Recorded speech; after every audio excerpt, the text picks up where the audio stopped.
We've got huge news from MSC Cruises as they have announced 2 more ships. What's going on, everybody? My name is Brandon. If you like cruise news, cruise vlogs, and ship tours, and even podcasts, make sure you hit that subscribe button down below and hit that notification bell to be notified every time we upload a new video. But without further ado, let's go ahead and dive right into today's video. Of course, the huge news is that MSC Cruises has announced 2 more ships coming to their fleet, and MSC over the last several years has really been rapidly expanding. I feel like ever since the MSC Seaside back in 2017, they've just absolutely exploded in not only popularity, but in fleet size as well, to go along with, their rise within especially the US market. I feel like one of the most intriguing parts about this rapid expansion as well is that they've been doing this with different classes of ships. Usually there's about one class of ship being worked on at a time. There's usually just one project going on at any given time within a company. Unless you're towards the end of one, you're starting to kind of plan another as the other one's pretty much finished. As in, the Carnival with their Project XL, the XL class.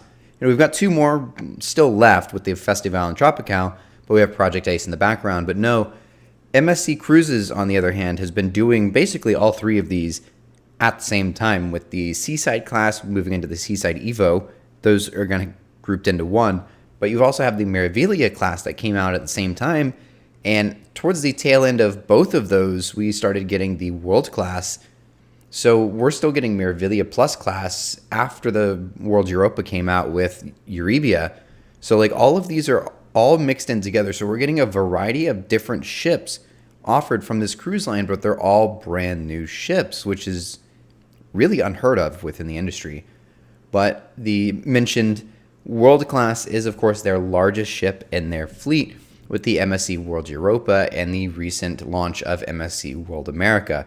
World America seems to have been a huge hit here in Miami over the last several weeks, as she recently made her big debut. If you do want to check out her maiden voyage sail away, shameless plug, I do have that video, and I'll link it at the end of the video here in one of the little cards to click on. But watching her maiden voyage sail away was a really cool thing. But they seem to be hitting it off really, really well with not only the World Europa, but now the World America here in the United States.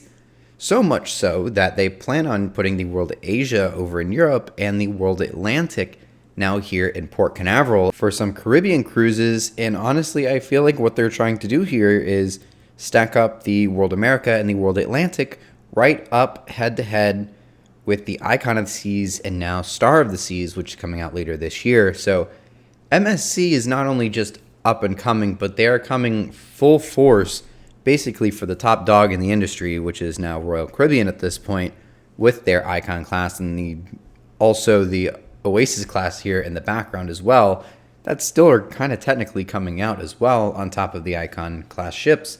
So MSC clearly has some really big and ambitious goals when it comes to coming into the US market alone, but also just kind of diversifying their markets as well, because one of their biggest advantages is, of course, that they are very widespread throughout the globe, with a ship like MSC Bellissima over in Asia right now. World Asia, being one of these world-class ships, are going to eventually make its way over to Asia, hence the name.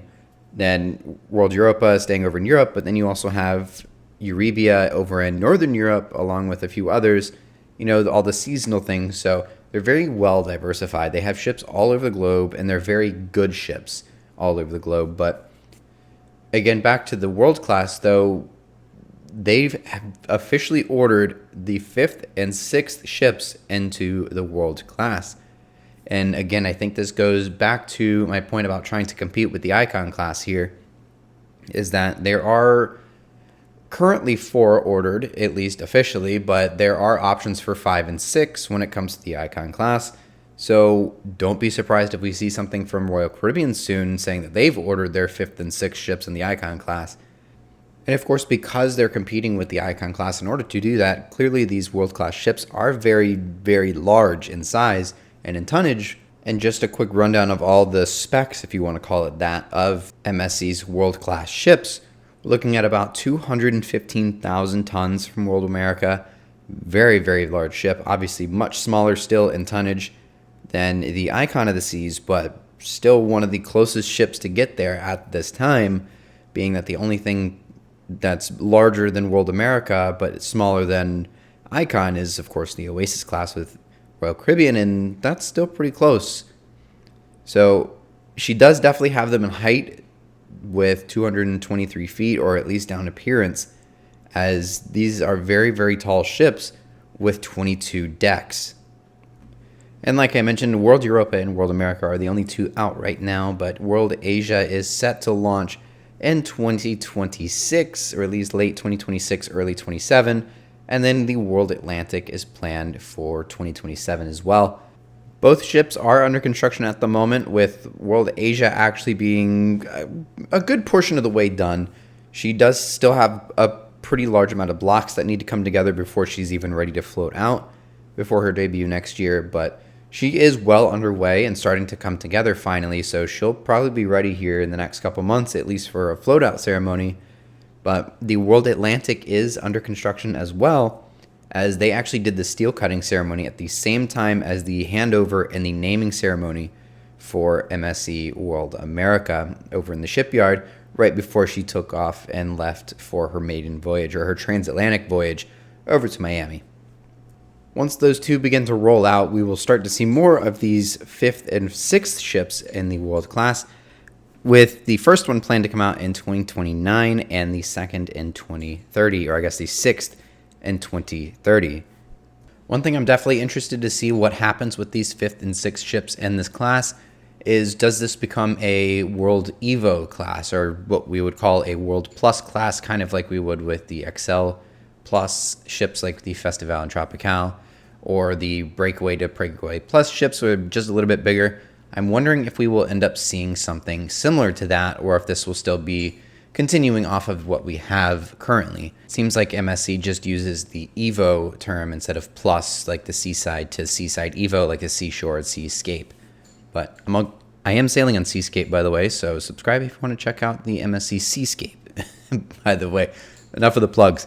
But I am interested to see what they do with these, whether or not they make them a little bit bigger, or if they save that to the long-rumored project at this point that they're cooking up right now of a ship that's potentially larger than Icon of the Seas. That's got a lot of potential as well. So it'll be interesting to see if they make something that's a little bit larger, if they go for like a 230,000 ton ship with the World Class number 5 and number 6, or if they just stay the same, or they stay the same and completely just redo the entire interior or expand on some certain aspects of it.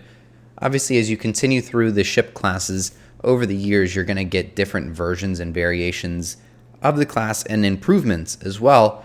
Main example, at least one of the most notable, at least to me, is that the XL class with Carnival, the Mardi Gras, there's a big walkway basically, or one of the big stretches throughout the ship where you can walk down, everything like that. You walk by Emerald's Bistro, and then there's the alchemy bar up on the little deck above you, and that's just a normal ceiling. But if you look to the XL number 3, the Carnival Jubilee, the whole ceiling had been redone, and they have a giant LED panel or panels that you can even interact with, which is really cool.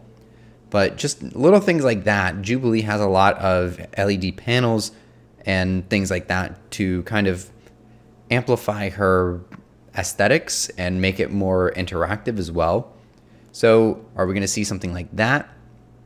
Or is it just going to be, carbon copies of World America? Knowing MSC and how ambitious and how crazy they can be right now, I would be surprised if it is a carbon copy of World America, as I honestly expect something way above and way beyond this. But obviously they also could be saving up for this other project that's rumored to be about 260 to 270,000 tons. So we'll really just have to wait and see on that side of things. So MSC Cruises has a lot ready for us here in the next couple years, and to close out the 2020s here for us with 6 ships that are well over 200,000 tons. But let me know what you think down in the comments below. Are you excited for the World Class? Are you sailing on World America? Have you sailed on it already? It's only been out for a few weeks. Do you plan on sailing on World Asia or World Atlantic here out of Port Canaveral? Let me know down in the comments below. Or are you excited for number 5 and 6 now at this point? But Anyways, I hope you guys enjoyed today's video. If you do, make sure you hit that like button, subscribe, and continue to follow along. Of course, we do our podcast every other week or so at this point.